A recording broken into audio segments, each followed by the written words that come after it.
Sejam muito bem-vindos ao canal. Afinal, o que somos nós? Assistam agora a terceira parte dessa importante entrevista. Se você por acaso não assistiu a primeira ou a segunda parte, não tem problema, os links estão disponíveis para você aqui em cima e também na descrição do vídeo. Vai lá, confere a primeira, a segunda e volta aqui para fechar com chave de ouro. Se gostarem, por favor, deem um like, compartilhem com os amigos e se inscrevam no canal. Isso ajuda muito a mensagem chegar a mais gente. Bom proveito!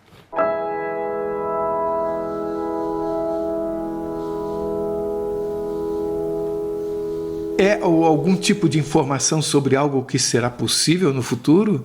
Eu sinto que sim, Carlos.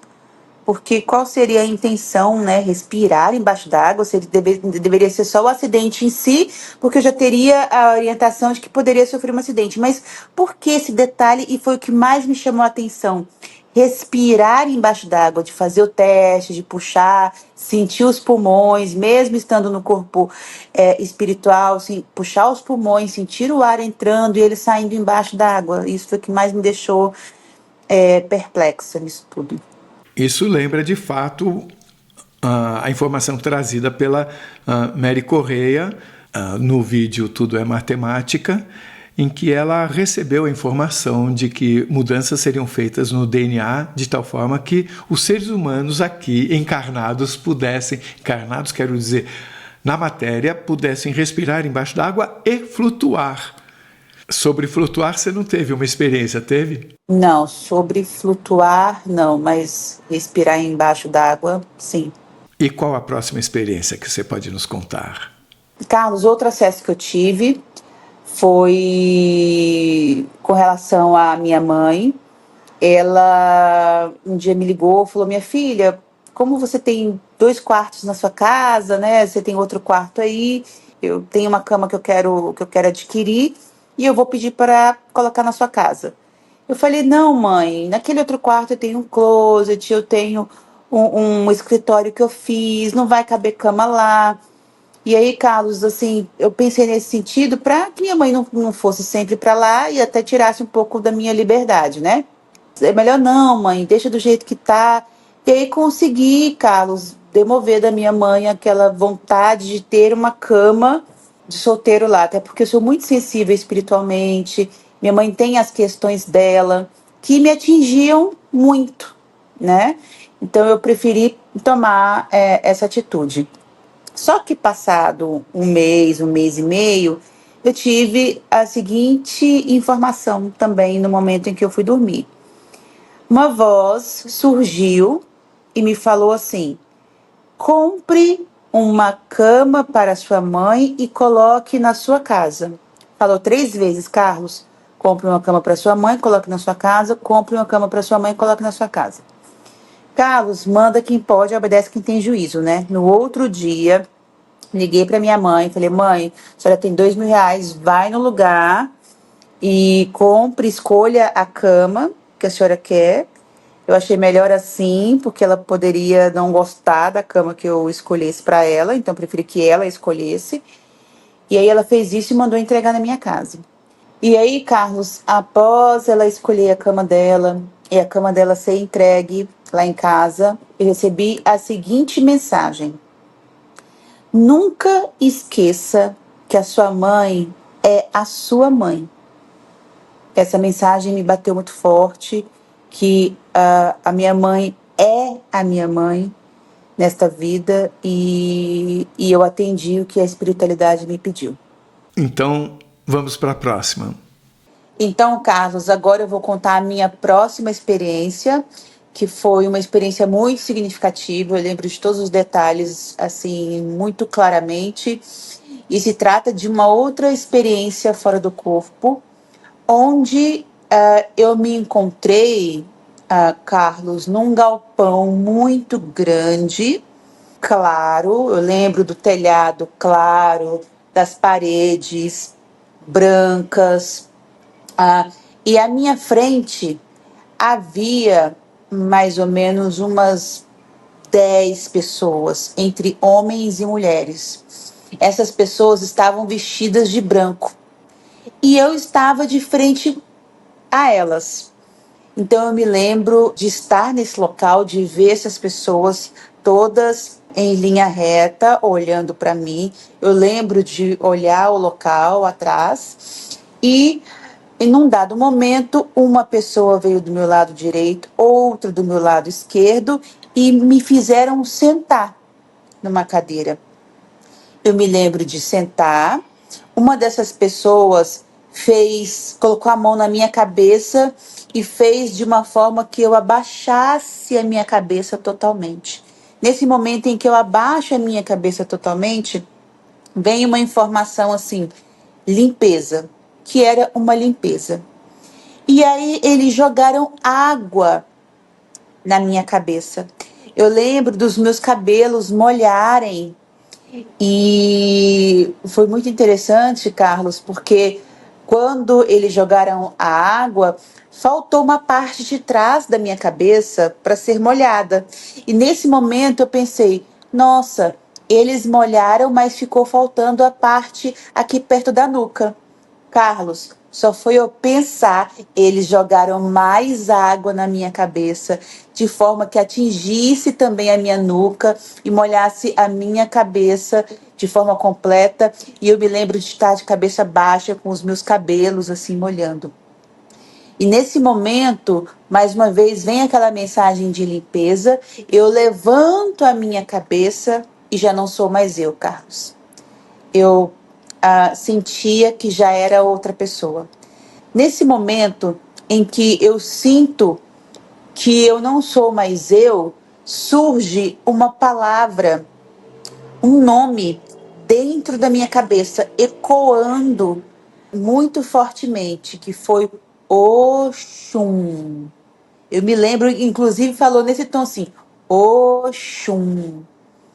E nesse momento que falou Oxum, que eu olho para o galpão já tinha outros tons. Eu já via as pessoas diferente também, eu não via mais com olhos físicos. Eu via as pessoas também um pouco iluminadas ao redor. A minha visão já era completamente diferente. Nesse mesmo instante, Carlos, eu já não estava mais no galpão. Eu já estava em um labirinto. Era noite, escuro, e eu me vi diante de uma única entrada. Mas eu sabia que se tratava de um labirinto, porque ao mesmo tempo, é como se eu tivesse uma dupla visão. Eu visse a entrada do labirinto e ao mesmo tempo eu estivesse um pouco acima, vendo que se tratava de um labirinto porque não tinha teto. Eu entro nesse labirinto, Carlos, é um labirinto escuro, e eu me lembro de ter uma iluminação ao fundo, como se fosse fogo. Sabe quando labaredas sobem, assim, mas muito lá no fundo? Só para iluminar mesmo, para eu não ficar, digamos assim, totalmente no escuro. Eu entro nesse labirinto, no primeiro local que eu entro, num cômodo, eu vejo 3 espíritos no canto desse cômodo. Eles pareciam fumaça, Carlos. Eles não tinham muito a silhueta de ser humano, tá? Era uma silhueta um pouco mais disforme, não era de ser humano assim certinho, era um pouco mais disforme. Eles estavam acuados, quando eles me viram, eles ficaram acuados no canto desse cômodo. E eu me lembro deles tentarem esconder o rosto entre eles, um atrás do outro, assim, muito acuados mesmo. E aí eu me lembro de ter uma respiração bastante forte.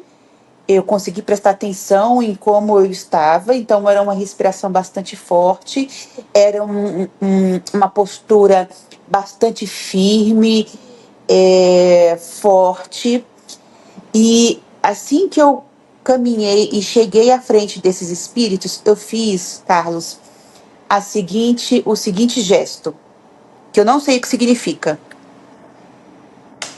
Quando eu batia as mãos, os espíritos subiam e sumiam. E eu fui andando nesse labirinto e em vários cômodos eu encontrava espíritos. Então, no primeiro encontrei 3, no segundo encontrei um, no outro encontrei dois, e em todos os lugares que eu entrava, eles ficavam acuados e eu fazia esse movimento com as mãos.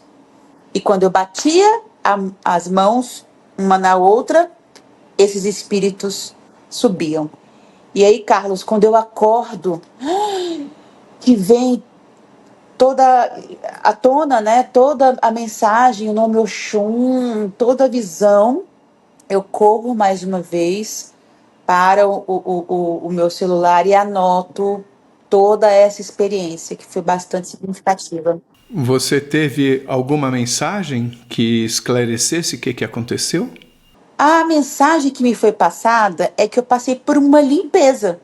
Mas fora isso, aparentemente você foi fazer alguma coisa nesse labirinto que tinha vários aposentos, não é? Isso, é como se eu estivesse fazendo uma limpeza, Carlos.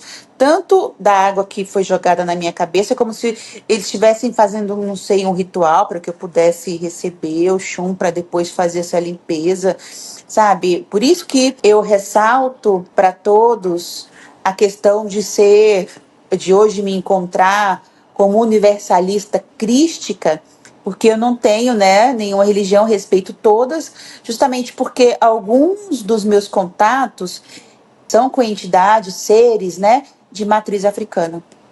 Outra experiência que eu tive, Carlos, muito, muito interessante, foi um acesso à vida passada. Foi uma vida passada no México. E por que essa minha percepção?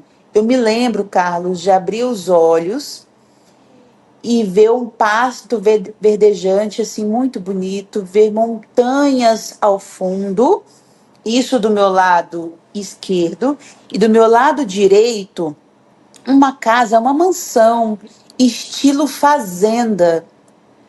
É como se fosse um maras, mas era um campo muito vasto. E eu me lembro, Carlos, que quando eu olhei para aquele campo vasto e olhei à minha direita e enxerguei a casa, a primeira frase e pensamento que eu tenho lá naquele lugar que eu acessei foi: que bom que o meu pai é rico. E eu achei essa percepção muito interessante porque ela parte de alguém que conheceu a pobreza, que vem de família muito humilde, né? Que é, no caso, a minha vida hoje, agora. Eu não teria essa percepção se eu já fosse rica sempre, ou seja, se eu fosse totalmente a pessoa daquela vida hoje, entende? É interessante porque lembra aquela frase que você pensou naquela experiência que você relatou como sendo uma realidade paralela. Isso, exatamente. É como se nos dois casos você estivesse vivendo a experiência e ao mesmo tempo mantendo a consciência do aqui e agora. Exatamente, Carlos, é isso mesmo. É isso, sou eu em outras realidades, em outras vidas, e isso sim. Mas você sente que era passado por quê? Não poderia ser também uma situação de agora? Não, eu sinto que era passado porque era uma vida no México. Quando eu olho para casa à minha direita, eu vejo a minha mãe de hoje lá dentro da casa, porque é como se fosse uma mansão estilo Fazenda Aras, que tem aquelas portas duplas que abrem. Então, do lado de fora, eu vi minha mãe desta vida lá dentro. Como mãe também? Como mãe também, vi os meus dois irmãos por parte de mãe desta vida lá também, e vi o meu pai desta vida lá também. Todos nós, de novo, naquela vida. E eles tinham as mesmas feições? Eles tinham feições um pouco diferentes, mas eu me lembro de sentir o sentimento dos meus irmãos. Você reconhecia todos pelo sentimento. Exatamente, pelo sentimento. E o sentimento que eles me passaram foi um pouco de tristeza. Porque nessa vida agora, Carlos, eu sou filha única de pai e mãe. E o meu pai criou esses meus 2 irmãos mais velhos. E naquela vida, os meus 2 irmãos mais velhos também não eram filhos do meu pai. É como se uma vida após vida eles carregam esse sentimento um pouco de abandono por não terem sido criados pelo pai mesmo deles, né?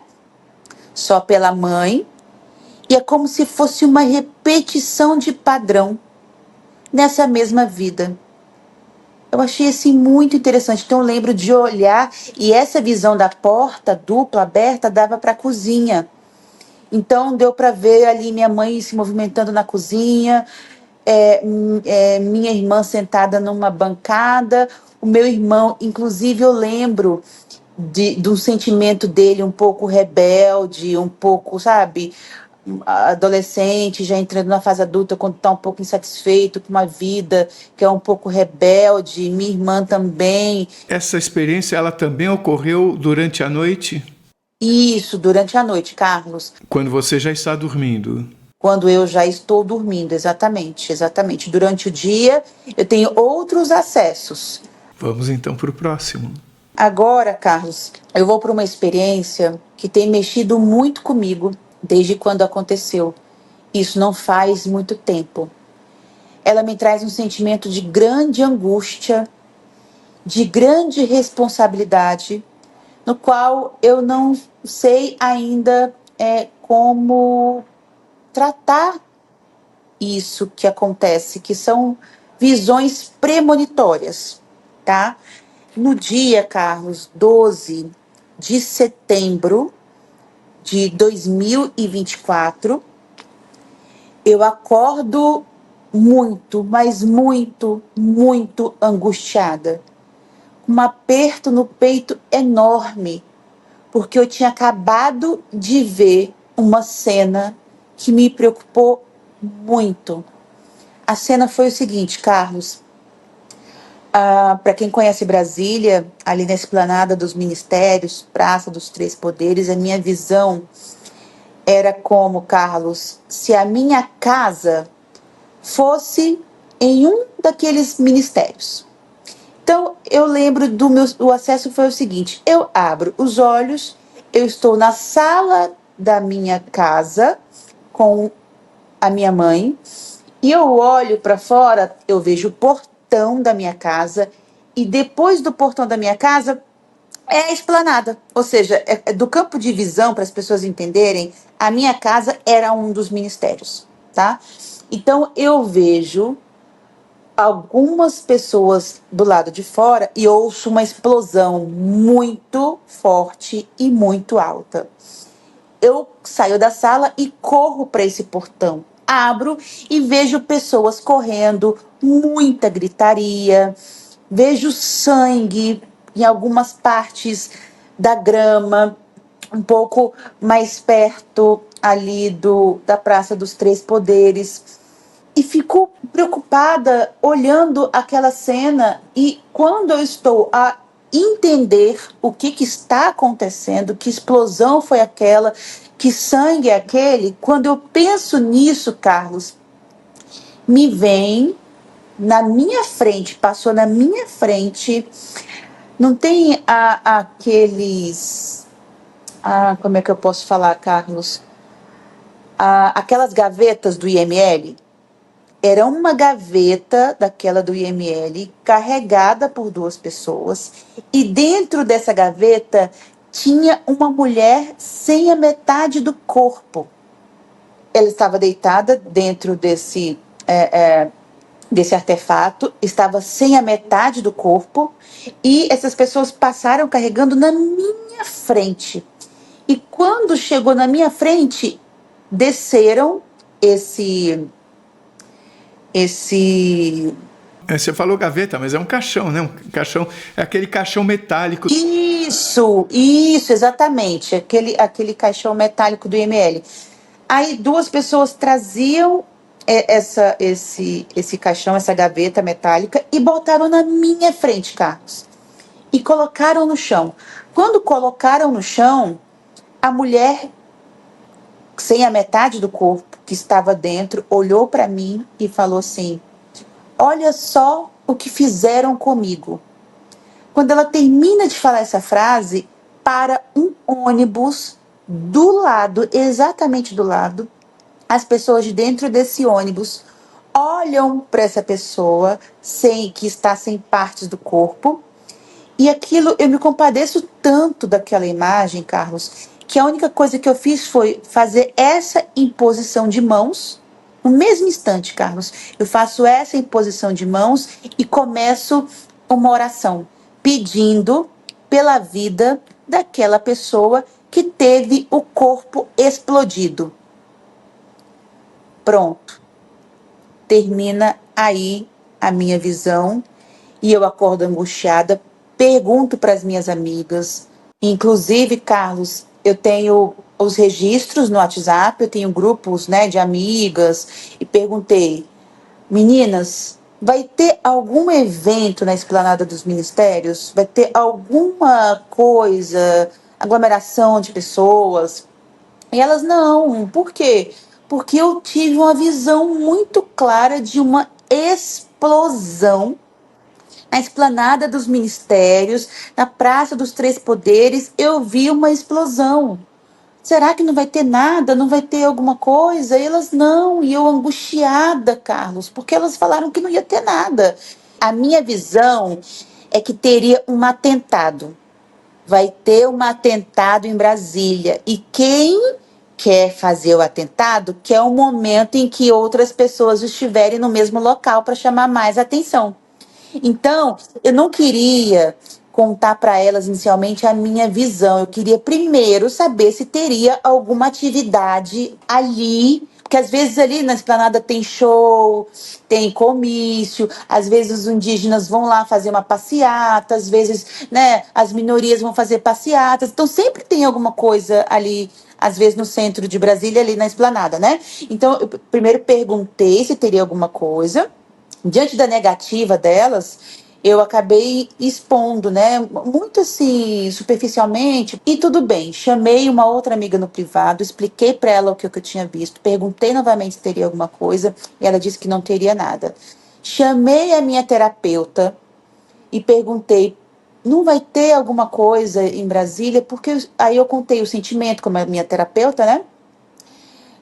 Eu contei do meu sentimento de angústia que eu tinha visto, que eu queria avisar, mas como, né, Carlos, trabalhar com o governo federal e ao mesmo tempo avisar, sabe, entenda tudo que eu tenho passado e a complexidade do que é a espiritualidade que nos acompanha no dia a dia. E aí, Carlos, no dia 13/11, estou eu em casa vendo TV quando é noticiado o seguinte: um homem que até então não se sabia quem era, tá? Um homem faz um atentado contra o STF. Esse homem jogou artefatos explosivos no STF. Alguns seguranças tentaram intervir. Ele continuou jogando alguns artefatos. Ele se deita no chão e explode um artefato. Ao mesmo tempo em que ele se explode, Carlos, passa um ônibus atrás e para. E na hora que eu vi, porque aí foi divulgadas as imagens, mostra ele chegando com um guarda-chuva, porque estava chovendo em Brasília esse dia. Esse atentado foi mais ou menos ali 6 e pouco da noite, que é o horário assim que as pessoas começam a sair 5h30, 6 horas do Ministério, onde tem um pouco mais de aglomeração ali de pessoas na Esplanada, ali também na Praça dos Três Poderes.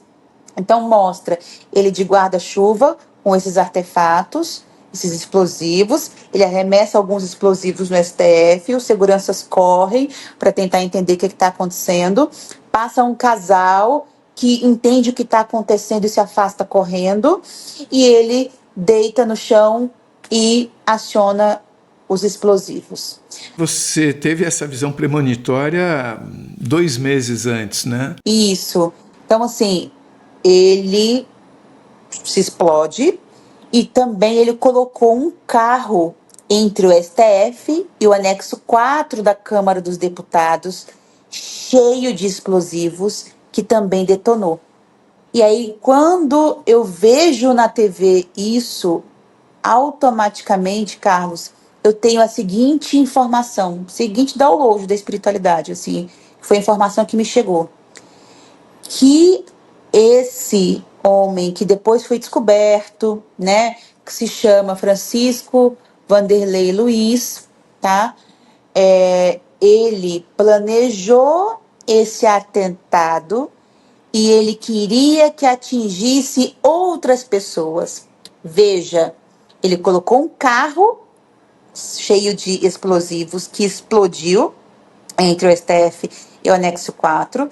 Ele jogou artefatos explosivos que explodiram nos seguranças do STF, e o que ele planejou para sair como um mártir e alguma coisa nesse sentido era muito maior. Ele queria, o que a espiritualidade me trouxe, é que ele queria atingir outras pessoas, mas que a espiritualidade maior, Deus, todas as forças de luz do universo não permitiram. Tanto é que choveu.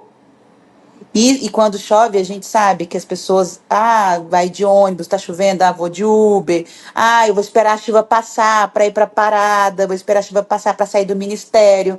Tanto que choveu e ele estava com um guarda-chuva para que não molhasse os artefatos, porque se molhasse não ia explodir, não ia acionar.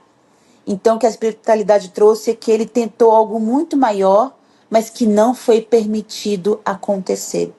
Eu não me lembrava, teve a explosão então de um carro e essa explosão não machucou ninguém. Não machucou ninguém, porque ele colocou esse carro perto de um quiosque, que é um quiosque, Carlos, que as pessoas geralmente almoçam, lanche, está sempre cheio de pessoas. Ele colocou o carro bem ali, ou seja, para o que ele estava planejando, ia explodir e ia atingir várias pessoas. Então, assim, tamanha foi a minha aflição quando, 2 meses depois da minha visão, eu vejo essa matéria, essa reportagem na TV. E quando foi noticiado isso, automaticamente a minha terapeuta entrou em contato comigo para saber se eu tinha visto o que tinha acontecido. Ela reconheceu na hora. Ela reconheceu na hora. Quando você viu esse acontecimento real, a identificação se dá por similaridade do acontecido ou você sente é isso? Eu senti que era aquilo. Ok, vamos para a próxima. Um outro acontecimento que é importante relatar aqui no canal é que eu recebi um convite para trabalhar na Amazônia. Eu não tinha intenção de aceitar, porque, enfim, com a minha casa, trabalho consolidado em Brasília, não tinha o porquê de eu ir para a Amazônia. Cheguei a consultar alguns amigos, né, grandes dirigentes, o que achavam, e todas as pessoas que eu consultei falaram que eu não deveria ir para a Amazônia. E uma voz, que é uma voz que sempre me acompanha, desde quando eu me lembro, assim, por gente, falava, vai, falava desse jeito, Carlos, que era para eu ir. Mas aquela voz ainda não foi suficiente, não era suficiente para que eu tomasse uma decisão de ir embora, né, da cidade onde eu moro, onde eu tenho rede de apoio, onde eu conheço já, tenho amigos, tenho família. Então, em uma noite, ao dormir, eu tive o seguinte acesso, Carlos. A imagem foi o seguinte: eu estava na frente da casa da minha mãe, era noite, Eu me lembro dos postes acesos, de estar noite, de estar ali na frente do portão. E de repente eu vi uma bola de luz, Carlos, mais ou menos desse tamanho, volitando. E eu olhei aquela luz e eu achei incrível. E eu perguntei, nossa, o que perguntei mentalmente, né, por telepatia. Nossa, o que será aquilo? Carlos, quando eu pensei, nossa, o que será aquilo? Eu já estava atrás da luz, volitando também. E aí eu tenho uma dupla visão. Eu tenho a visão de quem está atrás da luz e eu tenho a visão de quem está do lado, me vendo e vendo a luz. Então, em alguns momentos eu vejo a luz, em alguns momentos eu vejo o meu rosto de lado e a luz. Me lembro até do balanço dos meus cabelos no vento, contra o vento que vinha quando eu estava volitando atrás dessa energia. E eu, Carlos, maravilhada, só me lembro de estar muito maravilhada com aquela luz, quando de repente aquela luz para e surge dentro daquela luz um ser elemental, que se costumam chamar, porque eu fui pesquisar, claro, depois, de elfo. Porque o que na verdade apareceu para mim foi uma fada desse tamanho, assim, pequenininha, que era um ser humaninho com asas. E aí essa fada vira, Carlos, olha dentro dos meus olhos, eu nunca vou esquecer disso. Eu até me emociono. Olha dentro dos meus olhos e fala o seguinte: se organize financeiramente e vá para o mundo.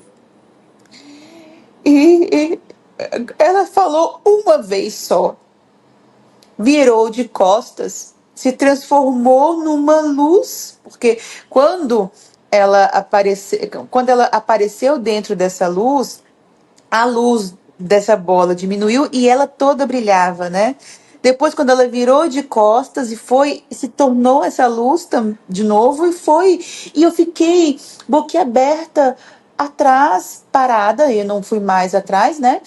Fiquei parada e já me vejo acordada e ecoando aquela frase novamente: se organize financeiramente e vá para o mundo.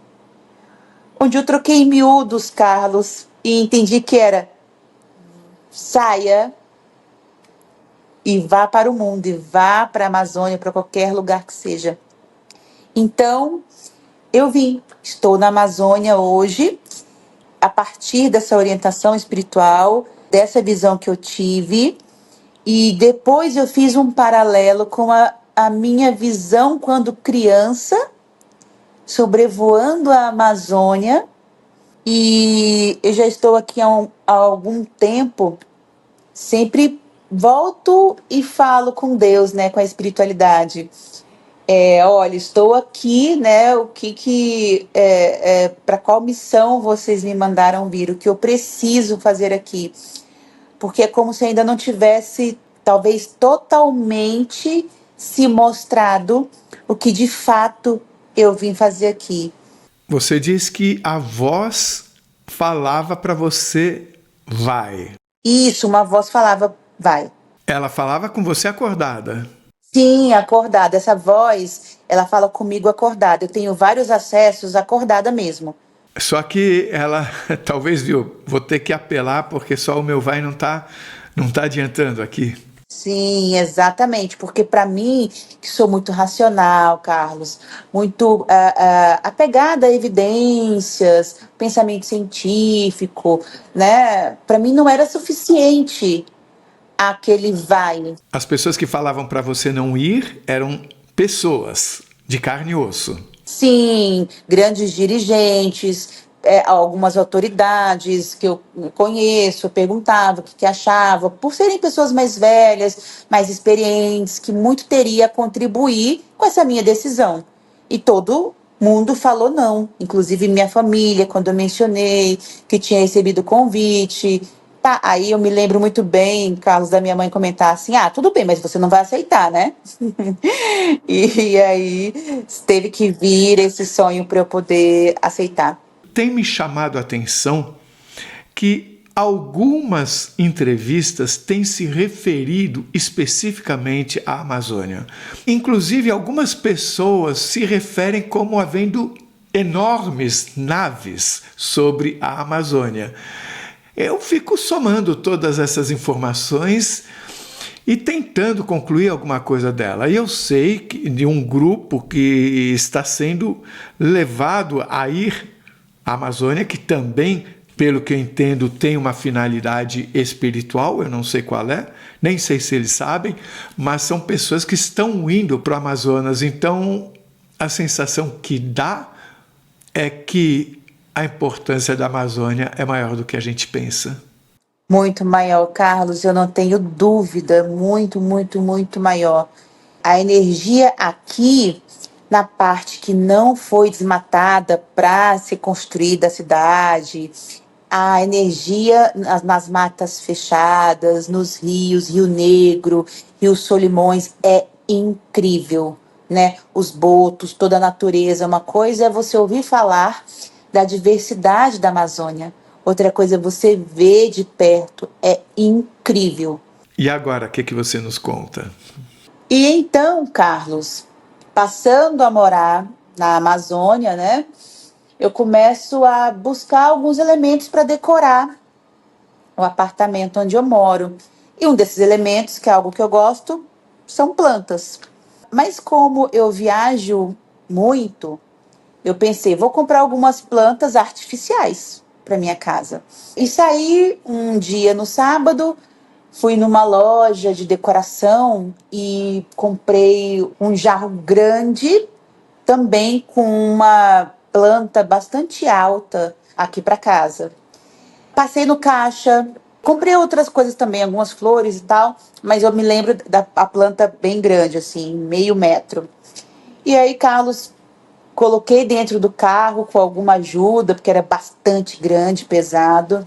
Saí da loja, Carlos, e quando eu retornei à esquina, veio a mensagem: devolve agora e leve plantas de verdade.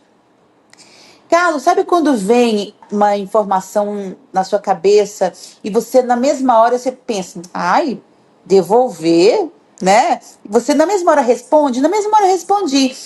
Ah, não, devolver, comprar planta verdadeira. Ah, não, quando eu falo isso, Carlos, e eu continuei dirigindo. Quando eu falo isso, Carlos, olha o que tem na minha frente. Floricultura. Na verdade, não é nem floricultura. Tem espaço garden, né? É mais do que flores, né? Na verdade, são viveiros. Na verdade, era um viveiro, Carlos. Na minha frente aparece uma placa grande de uma casa de esquina que era um grande viveiro. Carlos, quando eu vi isso, eu pensei, vou ter que parar o carro.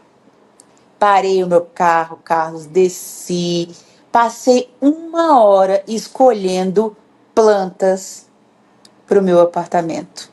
Depois que eu enchi o meu carro, que não cabia mais nada, eu voltei na loja e pedi gentilmente para que fizesse um estorno, porque eu tinha que devolver aquela planta artificial. Você explicou para a moça que você ouviu uma voz? Não. Não, não contei porque as pessoas não entendem, né, Carlos? Disse só que, na verdade, eu tinha me equivocado, que não precisaria mais da planta e que gostaria de devolver. Ela me disse que não era possível. Eu falei, é possível sim, é só você. Ou seja, eles não queriam receber de volta, claro, né? Tinham acabado de fazer uma venda de quase R$ 400, não queriam perder. Mas aí eu falei, olha, tem sim, é só você entrar na máquina.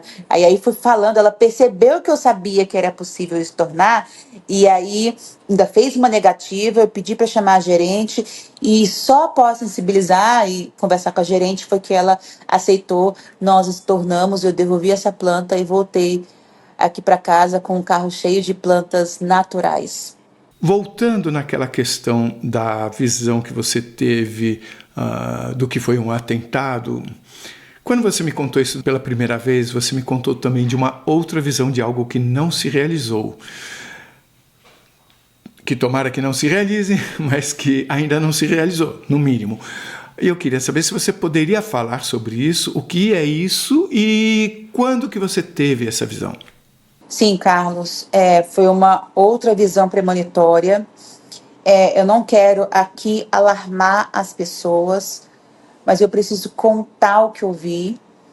E mais uma vez eu acordei angustiada com essa visão, que tem mais ou menos uns 2 meses atrás.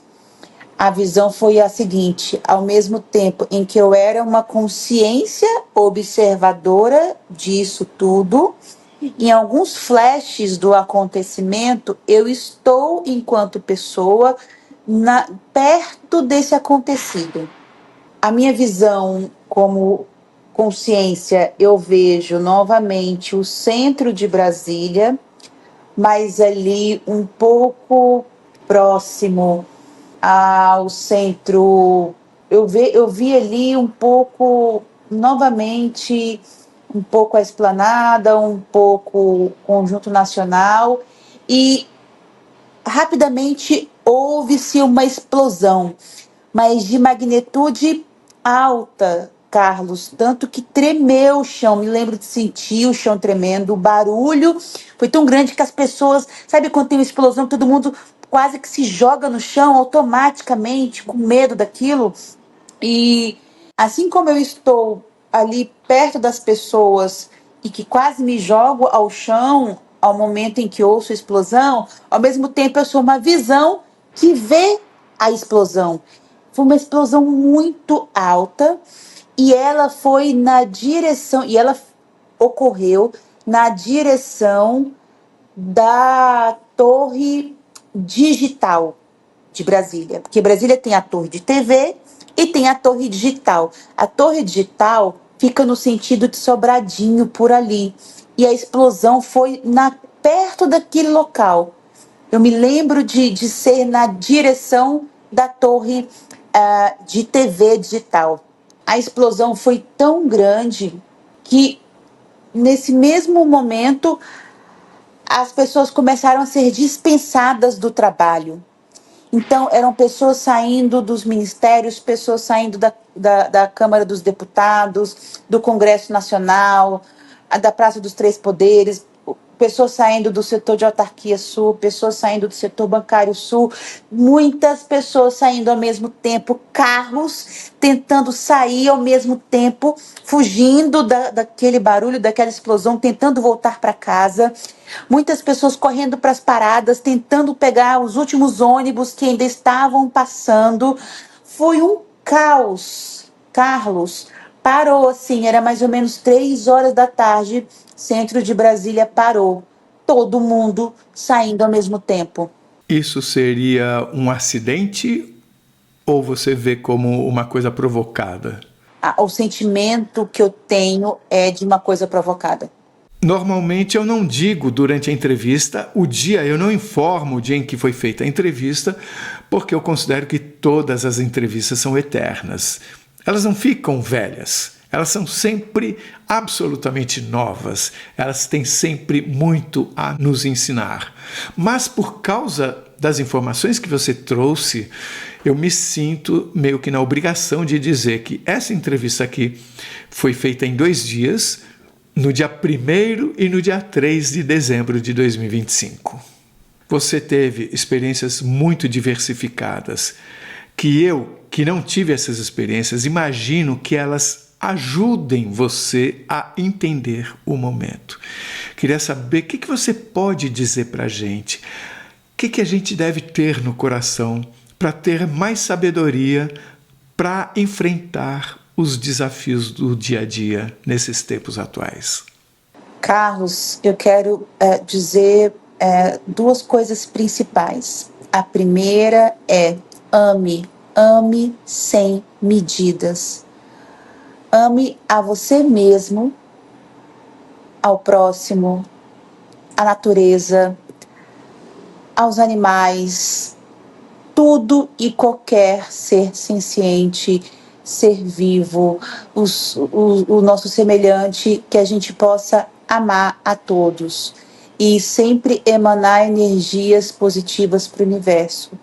Esse é o primeiro ponto que eu queria dizer para todos. E o segundo é: preste atenção à sua intuição.